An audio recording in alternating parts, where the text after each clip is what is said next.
দর্শক, রবিউল আউয়াল মাসের 12 তারিখ পবিত্র ঈদে মিলাদুন্নবী উদযাপন করে থাকেন অনেকেই। বিশ্বের অনেক দেশে নানা আয়োজনের মাধ্যমে এই দিবসটি উদযাপিত হলেও এ সম্পর্কে নানা আলোচনা রয়েছে। তবে এই দিনটি নিয়ে কেন আলোচনা এবং রসুলের আদর্শ আমরা কিভাবে ধারণ করতে পারি, এ বিষয়ে আজকে আমরা আলোচনা করব। আর আজকে আমাদের এই আলোচনায় অংশ নিচ্ছেন ঢাকা বিশ্ববিদ্যালয়ের ফার্সি বিভাগের অধ্যাপক ডক্টর মোহাম্মদ বাহাউদ্দিন।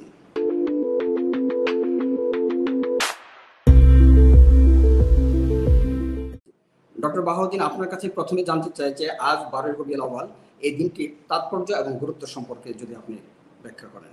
ধন্যবাদ আপনাকে। আলহামদুলিল্লাহ রাব্বিল আলামিন ওয়াসসালাতু ওয়াসসালামু আলা আশরাফিল আমবিয়া ওয়াল মুরসালিন ওয়া আলা আলিহি ওয়া আসহাবিহি আজমাইন। দেখুন, আমাদের প্রিয় নবী রাসূল আকরাম সাল্লাল্লাহু আলাইহি ওয়াসাল্লাম সম্পর্কে মহান আল্লাহ সুবহানাহু ওয়া তাআলা কোরআনে কারীমের মধ্যে বলেছেন, লাকাদ কানা লাকুম ফি রাসূলিল্লাহি উসওয়াতুন হাসানাহ। অর্থাৎ পৃথিবীর মানুষজনকে আল্লাহ রাব্বুল আলামিন বলছেন যে তোমাদের জন্য তোমাদের রাসূলের জীবনের ভেতরেই রয়েছে সর্বোত্তম আদর্শ। তোমরা যদি তাকে অনুসরণ করো তাহলেই তোমরা সফল কাম করবে। তাহলে পৃথিবীর মানব মণ্ডলীর জন্য আদর্শ হিসেবে তাকে আমাদের কাছে পাঠানো হয়েছে। উসওয়াতুন হাসানা, সর্বোত্তম আদর্শ বলা হয়েছে। এই যে আদর্শ একজন মানুষ অন্য মানুষের জন্য কখন হয়, যখন তার মধ্যে আদর্শ হবার জন্য মানুষ তাকে অনুসরণ করবে, সেই সব গুণাবলীতে যখন তার জীবনটা, তার কর্ম পরিপূর্ণ থাকে, তখনই কিন্তু একজন মানুষ আদর্শ হয়। রাসূল আকরাম সাল্লাল্লাহু আলাইহি ওয়াসাল্লাম, আমরা যদি তার গোটা জীবনটি দেখি, একেবারে শিশু বয়স থেকে একেবারে তার পরিণত বয়স পর্যন্ত, তার ওয়াফাত পর্যন্ত, তাহলে আমরা দেখব যে গোটা জীবনটাই হচ্ছে গোটা পৃথিবীর মানুষের জন্য একটি নমুনা স্বরূপ, একটি মডেল স্বরূপ, আদর্শ স্বরূপ। যেমন আমরা শিশুদের আদর্শ দেখি প্রিয় নবী সাল্লাল্লাহু আলাইহি ওয়াসাল্লামের মধ্যে। তিনি যখন শিশু ছিলেন, তখন আপনি জানেন যে আরবের প্রথা অনুযায়ী আহ ধাত্রীমা বা দুধ মায়ের কাছে দেয়া হতো। রাসূলের দুধ মা ছিলেন হালিমাতুস সাদিয়া।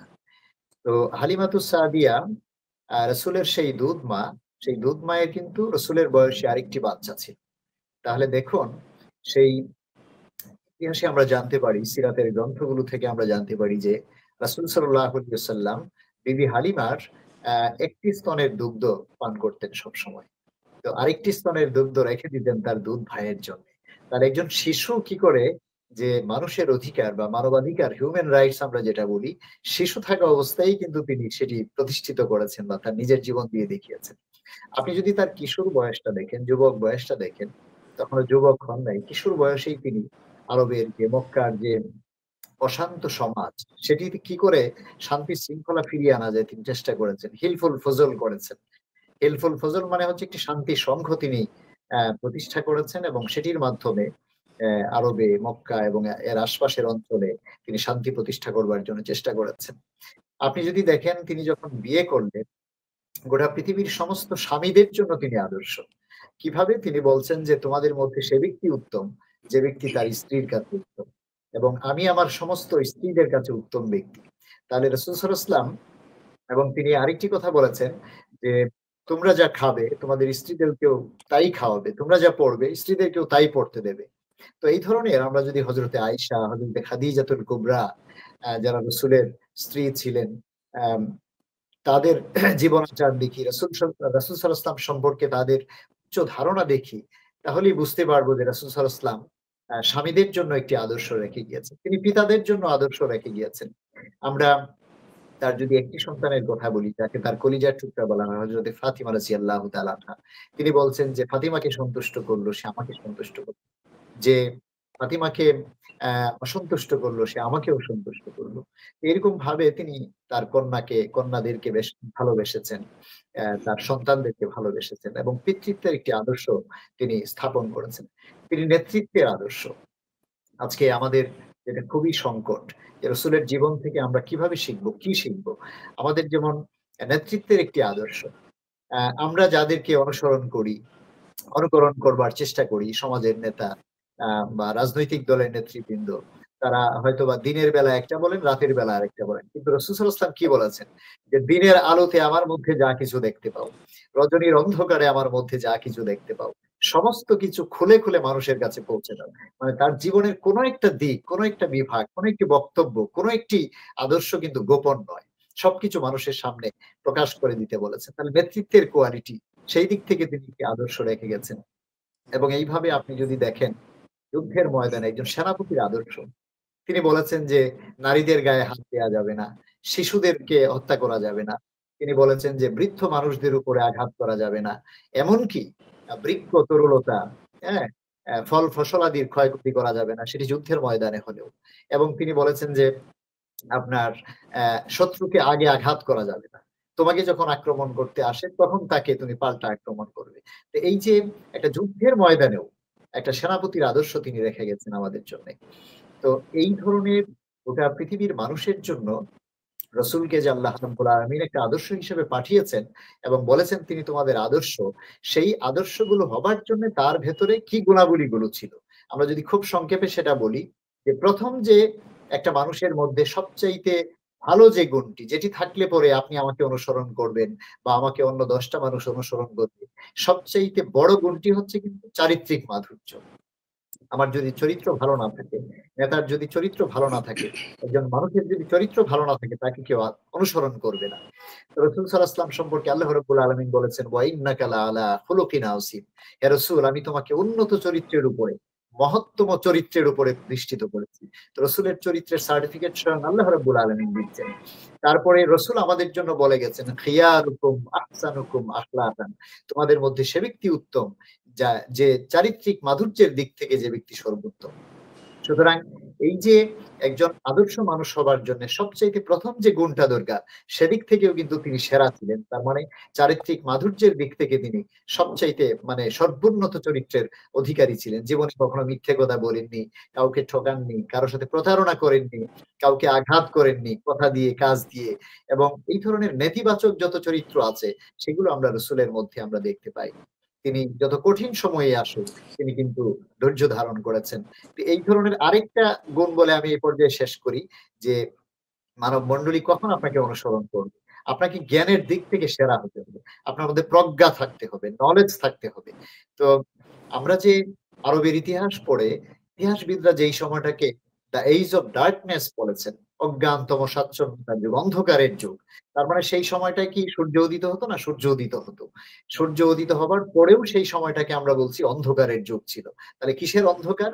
মানে সেটা, তার মানে কি, সূর্যের আলো প্রকৃত আলো নয়।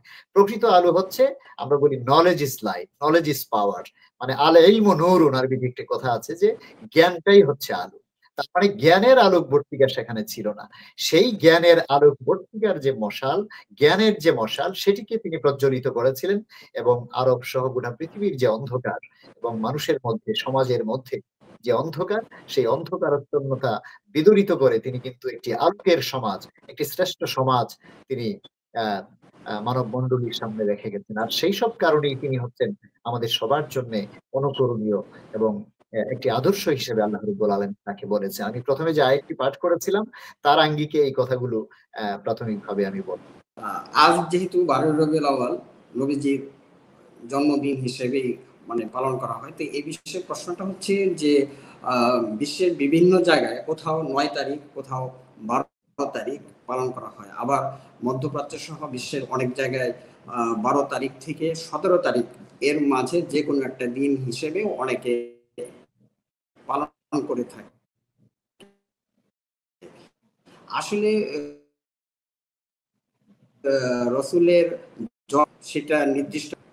আপনি একটি খুবই প্রয়োজনীয় প্রশ্ন করেছেন, জন্ম এবং জন্ম তারিখ সংক্রান্ত প্রশ্নটি করেছেন। এটি খুবই গুরুত্বপূর্ণ প্রশ্ন, অনেক মানুষের মধ্যে নিয়ে মতভেদ আছে বা অনেকের জানার ঘাটতি থাকতে পারে। তো সেটি হচ্ছে, আপনার রাসূল করিম সাল্লাল্লাহু আলাইহি ওয়াসাল্লামের যে জন্ম, আমরা যেটি বলি যে 570 খ্রিস্টাব্দের 20 এপ্রিল। কিন্তু মতভেদ হচ্ছে রবিউল আউয়াল মাসের, রবিউল আউয়াল মাস নিয়েও কোনো মতভেদ নেই, 570 খ্রিস্টাব্দ নিয়েও কোনো মতভেদ নেই। মতভেদ হচ্ছে এই তারিখটা। রবিউল আউয়াল মাসের কেউ বলছেন 8 রবিউল আউয়াল, 8ই রবিউল আউয়াল। তো 8ই রবিউল আউয়াল হাদিস বিশারদ যারা আছেন ইসলামের ইতিহাসে, হাদিস বিশারদদের অনেকে মনে করেন যে এটি 8ই রবিউল আউয়াল। তারপরে একটি বিখ্যাত সিরাত গ্রন্থ আল রাহিকুল মাকতুম, আল রাহিকুল মাকতুমি সিরাত গ্রন্থ, সেটিতে এসছে যে 9ই রবিউল আউয়াল। এবং আরো কিছু কিছু ইসলামিক স্কলার 9ই রবিউল আউয়ালকে বলেন রসুলের জন্মদিন। আমাদের এই ভারতীয় উপমহাদেশে একজন অন্যতম শ্রেষ্ঠ আলেমী দ্বীন মুফতি মোহাম্মদ শাফি তাফসিরে মারিফুল কোরআন যিনি লিখেছেন, প্রণয়ন করেছেন, তিনি তার গ্রন্থে বা তার মতে যে 4টা তারিখ উল্লেখ করেছেন, তার মধ্যে 10 তারিখটাও আছে। তাহলে আমি বলছি 8 আছে, 9 আছে, 10 আছে। এখন 12ই রবিউল আউয়াল আমরা যেটা পালন করি, তো 12ই রবিউল আউয়াল যেটা, এটা অনেক দিক থেকেই মানে ইসলামিক স্কলারদের মধ্যে, উলামায়ে কেরামের মধ্যে, ইতিহাসবিদদের মধ্যে সবচাইতে নির্ভরযোগ্য মত হচ্ছে 12ই রবিউল আউয়াল। এটা বিশেষ করে রাসূল করিম সাল্লাল্লাহু আলাইহি ওয়াসাল্লামের যে জীবনীর উপরে যে গ্রন্থ, যেটিকে আমরা সিরাত গ্রন্থ বলি, ইসলামের ইতিহাসের সবচেয়ে পুরনো যে সিরাত গ্রন্থ সিরাতে ইবনে হিশাম, সেই সিরাতে ইবনে হিশামে কিন্তু অনেক আলোচনার পরে এই 12ই রবিউল আউয়াল যে তারিখটা সেটাকে উল্লেখ করা হয়েছে। আমাদের ভারতীয় উপমহাদেশ সহ গোটা পৃথিবীর অধিকাংশ জায়গাতেই অধিকাংশ ইসলামিক স্কলারের মধ্যে রাসূল করিম সাল্লাল্লাহু আলাইহি ওয়াসাল্লাম 570 খ্রিস্টাব্দের 12ই রবিউল আউয়ালেই তিনি জন্মগ্রহণ করেছেন। আর দ্বিতীয় পর্যায়ে যে প্রশ্নটি করেছেন ইসলামী ঐক্য সপ্তাহ, হ্যাঁ, এটি হচ্ছে আহ আহ ইসলামী প্রজাতন্ত্র ইরান যখন 1979 সালে তারা ইসলামিক রিভলিউশন করলো, ইমাম খোমেনি রাহিমাহুল্লাহ তাআলার নেতৃত্বে, ইমাম খোমেনির নেতৃত্বে ইসলামী বিপ্লব হওয়ার পরে ইমাম খোমেনি ইসলামী ঐক্য সপ্তাহ ঘোষণা করলেন। সেটি কেন করলেন? যে পৃথিবীর অধিকাংশ মানুষ 12ই রবিউল আউয়ালকে রাসূল সাল্লাল্লাহু আলাইহি ওয়াসাল্লামের জন্মদিন মনে করেন বা পালন করেন, উদযাপন করেন। আর ইরানের বিশেষ করে যারা শিয়া মতাবলম্বী আছেন, মাযহাবের আছেন, তারা 17ই রবিউল আউয়ালকে উদযাপন করে। তো ইমাম খোমেনি তার একটি প্রসিদ্ধ বক্তব্য ছিল এরকম, লা শিয়াতা ওয়ালা সুন্নিয়াতা নাহনু মুসলিম, আমরা শিয়া নই, আমরা সুন্নি নই, আমরা হলাম মুসলমান। তো ইসলামী উম্মার একটি বৃহত্তর ঐক্য এবং সংহতি প্রদর্শনের জন্য তিনি মূলত এই ইসলামী ঐক্য সপ্তাহ ঘোষণা করেছিলেন, যে সুন্নি মুসলমানদের অধিকাংশই 12ই রবিউল আউয়াল রাসূলের জন্মদিন হিসেবে পালন করে, আর শিয়া মুসলমানেরা তারা হচ্ছেন যে 17 তারিখ করেন। যেন 12 থেকে 17 এই সপ্তাহটাকে ইসলামী ঐক্য সপ্তাহ বলে তারা সেখানে উদযাপন করে থাকেন। এটি মূলত ইসলামের যে বৃহত্তর উম্মাহ রয়েছে সেই ইসলামী উম্মার একটা বৃহত্তর কল্যাণ, একটা ঐক্য এবং সংহতির জন্য এই সপ্তাহটা তারা উদযাপন করে থাকে। জন্মদিনে, বিশেষ করে নবীজির জন্মদিনে অনেকেই স্বাভাবিকভাবে খুব বড় আয়োজন করে সেই দিনটি উদযাপন করে, আয়োজন করে নানান ধরনের অনুষ্ঠান করে থাকে। আবার কেউ কেউ আছে সেটা কিছু ইবাদত বন্দেগী বা ছোটখাটো অনুষ্ঠানের মধ্যে শেষ করে। আবার একটা বড় অংশ কোনো অনুষ্ঠান করতেই নিষেধ করছে এবং সেটাকে বেদাত বলছে। আসলে এই জন্মদিনকে ঘিরে মানে অনুষ্ঠানের বিষয়ে আপনার বক্তব্যটা জানতে চাচ্ছি। আমি এই বিষয়ে আপনাকে প্রথমেই একটা বাক্য বলি, 2টা শব্দ। একটা হচ্ছে বাড়াবাড়ি, আর একটা হচ্ছে ছাড়াছাড়ি। মানে আমরা এই বিষয়ে ছাড় দিতেও রাজি নই, আমরা এই বিষয়ে বাড়াবাড়ি করতেও রাজি নই। ইসলাম কিন্তু একটা মিতব্যয়িতার ধর্ম।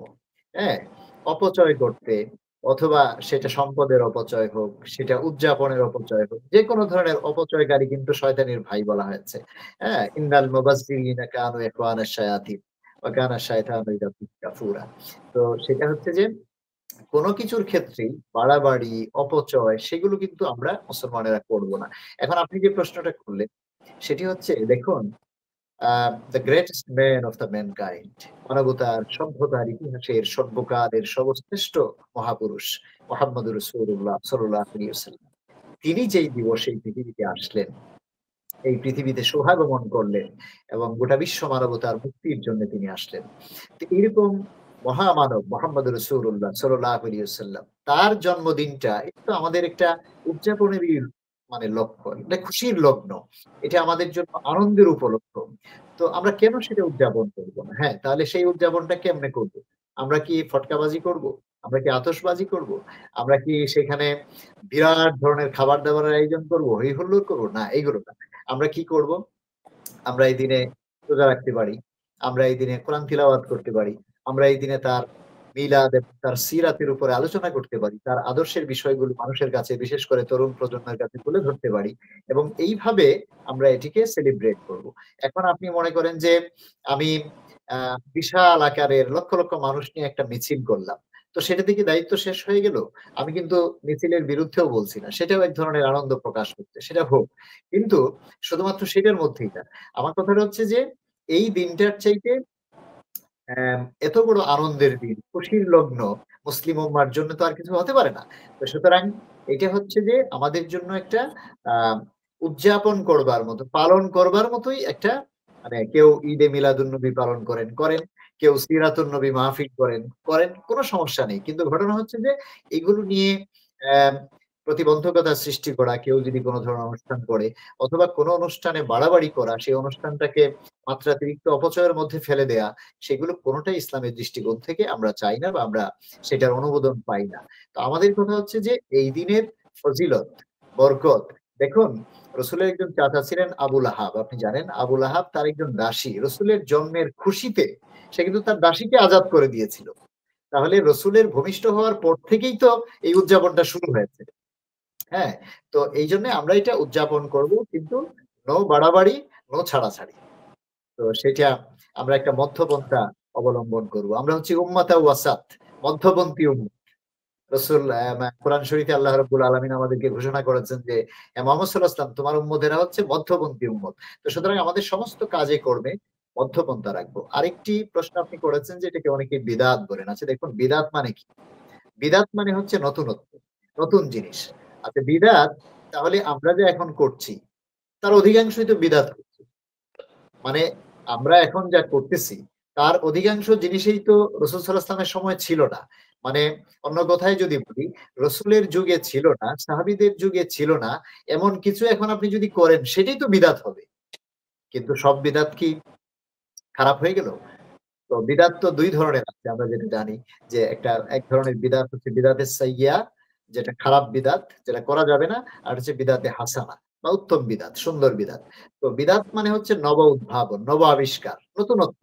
তো দ্বীনের মধ্যে, আপনার ইসলামী জীবন বিধানের মধ্যে, ইসলামী জীবন আচারের মধ্যে, আচার অনুষ্ঠানের মধ্যে এমন কিছু যদি আপনি পালন করেন, উদযাপন করেন বা সেটাকে আপনি সেলিব্রেট করেন যেটাতে ইসলামের, ধর্মের, দ্বীনের, রসুলের, আল্লাহর, কোরআনের কোনো ক্ষতি হচ্ছে না, তাহলে আপনি সেটা করতে তো কোনো বাধা নেই। হ্যাঁ, আপনি আপনার ব্যক্তিগত ভাবে আপনি যদি করতে না চান করেন, কিন্তু আরেকজন যদি এই দিনে ইবাদত করে, সিরাত মাহফিল করে, মিলাদ মাহফিল করে, তারপরে তবারক বিতরণ করে, গরিব মানুষদেরকে খাবার দেয়, রোজা রাখে, তাহলে আপনি তো সেটা নিষেধও করতে পারেন না। তবে আমাদের যে কোনো ধরনের অনুষ্ঠান আমরা উদযাপন করার ক্ষেত্রে আমাদের অবশ্যই মিতব্যয়ী হতে হবে। এক ধরনের, মানে আহ বাড়াবাড়িও করবো না, আমরা ছাড়াছাড়িও যাবো না। আরেকটা বিষয় নিশ্চয়ই জানেন যে আমাদের দেশে সাধারণত অনেক মানুষের মধ্যে একটা ধারণা আছে যে মধ্যপ্রাচ্যে এই দিবসটি কিভাবে পালন করে, বা ইসলামের অনেক রীতি মধ্যপ্রাচ্যকে তারা অনুসরণ করতে চায়। তো মধ্যপ্রাচ্যের দেশ, বিশেষ করে সৌদি আরবে, এই দিবসটি নিয়ে কোনো তেমন উদযাপন হয় না, যেটা আমরা জানি। আবার মধ্যপ্রাচ্যেও হয় না, কিন্তু আমাদের দেশে বা উপমহাদেশে বা অন্যান্য আশেপাশের দেশগুলোতে এই জিনিসটা ব্যাপকভাবে পালন করা হয়। আসলে এই পার্থক্য কেন, বা সে হচ্ছে না কেন? আচ্ছা, আমাদেরকে প্রথমে এটা ক্লিয়ার করতে হবে যে ইসলাম পালনের মানদণ্ড কি মধ্যপ্রাচ্য, ভারতীয় উপমহাদেশ, ইউরোপ, আমেরিকা? কোনোটাই না। মানদণ্ড কি? মানদণ্ড হচ্ছে কোরআন এবং হাদিস, কোরআন এবং সুন্নাহ। আপনি জানেন যে বিদায় হজ্জের ঐতিহাসিক ভাষণে সোয়া লক্ষ সাহাবায়ে কেরামের জনসমুদ্রে রাসূল করিম সাল্লাল্লাহু আলাইহি ওয়াসাল্লাম একটি গুরুত্বপূর্ণ মেসেজ তার পরবর্তী প্রজন্মের জন্য, পরবর্তী উম্মতদের জন্য, গোটা পৃথিবীর মানুষের জন্য একটি মেসেজ তিনি দিয়েছেন। সেই মেসেজটি কি? তিনি বলেছেন, তারাকতু ফীকুম আমরাইন লান তাদিল্লু মা তামাসসাকতুম বিহিমা কিতাবুল্লাহি ওয়া সুন্নাত রাসূলি। আমি তোমাদের কাছে দুটি জিনিস রেখে যাচ্ছি, তোমরা যতদিন ওই দুটো জিনিসকে আঁকড়ে থাকবে ততদিন তোমরা পথভ্রষ্ট হবে না। সেই দুটি জিনিস কি? একটি হচ্ছে আল্লাহর কোরআন, আর একটি হচ্ছে নবীর সুন্নাহ বা হাদিস। তো সুতরাং আল্লাহ পাক কোরআনে কারীমের মধ্যে এটাই বলেছেন, কাদ জাআকুম মিনাল্লাহি নূর ওয়া কিতাবুম মুবিন। হে রাসূল, তোমার কাছে নিশ্চিতভাবে দুটি জিনিস এসেছে আমার পক্ষ থেকে। একটি হচ্ছে নূর, নূর মানে আলো, সেই আলো মানে মোহাম্মদ রসুল্লাহ সাল্লাল্লাহু আলাইহি ওয়াসাল্লাম, মানে যেটা জ্ঞানের আলো বর্তিকা বললাম। নূর বলতে এখানে মোহাম্মদ সাল্লাল্লাহু আলাইহি ওয়াসাল্লামকে বোঝানো হয়েছে। বা কিতাবুম মুবিন, আরেকটি হচ্ছে সুস্পষ্ট কিতাব, সেটি হচ্ছে আল কোরআন আল কারীম, যেটি আমাদের সামনে আছে। সুতরাং কোরআন এবং হাদিসের মধ্যে যা আছে আমরা কিন্তু সেটি অনুসরণ করব, অনুকরণ করব। মধ্যপ্রাচ্যের মানুষ, ইরানের মানুষ, পাকিস্তানের মানুষ, ভারতের মানুষ, বাংলাদেশের মানুষ অথবা ইউরোপ আমেরিকার মানুষ কোনটা করে সেটা কিন্তু আমাদের মানদণ্ড না। এখন আসি, মধ্যপ্রাচ্যেও ঈদে মিলাদুন নবী, সিরাতুন নবী, রসুলের জীবন আদর্শের প্রচার প্রসার, সেই কাজগুলো কিন্তু সেখানেও হয়। সেখানে যে হয় না তা না, হয়তো আমাদের ভারতীয় উপমহাদেশে একটু বেশি হয়। এবং এই এলাকায় বেশি হওয়ার একটি কারণ আছে। আপনি জানেন যে আমাদের এই অঞ্চলে ইসলামের যে আবির্ভাব ঘটেছে ঐতিহাসিক ভাবে, সেটি কিন্তু সুফিজমের মাধ্যমে এসেছে। অলি, গাউস, কুতুব, পীর, ফকির, দরবেশ, হ্যাঁ, এই ধরনের, এই মধ্যপ্রাচ্য থেকে, সিরিয়া থেকে, ইরান থেকে, আপনার তুরস্ক থেকে, আপনার এই সমস্ত অঞ্চল থেকে সুফিরা কিন্তু এখানে এসে ইসলামের প্রচার করেছেন। এবং আপনি উপমহাদেশে খাজা মাইনুদ্দিন চিশতির নাম শুনেছেন। আমাদের বাংলাদেশে অনেক সুফির নাম শুনেছেন, শাহ সুলতান, শাহজালাল রহমতুল্লাহ আলাইহি। ওনারা কিন্তু সেই সুদূর মধ্যপ্রাচ্য থেকে আমাদের এখানে এসেছেন। তো ওনারা যে আহ, একটা শান্তিময়, একটা প্রেমময় ইসলাম এখানে নিয়ে এসেছেন, ইসলামের যে উদার অসাম্প্রদায়িক যে রূপটা, যে পরিশীলিত রূপটি, সেটি কিন্তু আমরা এখানে পেয়েছি। তো আমরা ইসলামের এই বিধিবিধানগুলো পালন করবার ক্ষেত্রে, বিশেষ করে সিরাতুন নবী, মিলাদুন নবী, বা মিলাদ পড়া, কিয়াম করা, কিয়াম না করা, এগুলো নিয়ে কিন্তু আমাদের এখানে প্রচুর পরিমাণে অনেক জায়গায় ঝামেলা হয়েছে অনেক সময়। কিন্তু সেই যে, মানে ঝামেলা তো আমরা করবো কেন? আমার কথা হচ্ছে যে আপনি মিলাদ পড়বেন, পড়েন। আমি মিলাদ পড়বো না, আমি শুধুমাত্র দুরূদ শরীফ পাঠ করবো আমার মতো করে, সেটা করেন, কোনো সমস্যা তো নেই। আপনি কিয়াম করবেন, তো আপনাকে কিন্তু জোর করে বসায় দেওয়ার দরকার নেই আমার। তা আপনি কিয়াম করেন, রসুলের প্রতি সম্মান করে আপনি করেন করেন। আমরা আমাদের বাইতুল মুকাররমের একজন ভূতপূর্ব খতিব ছিলেন, তার নামটা আপনি জেনে থাকবেন, আহ, সৈয়দ আমিমুল এহসান মুজাদ্দিদ। অনেক বড় মাপের পণ্ডিত ছিলেন।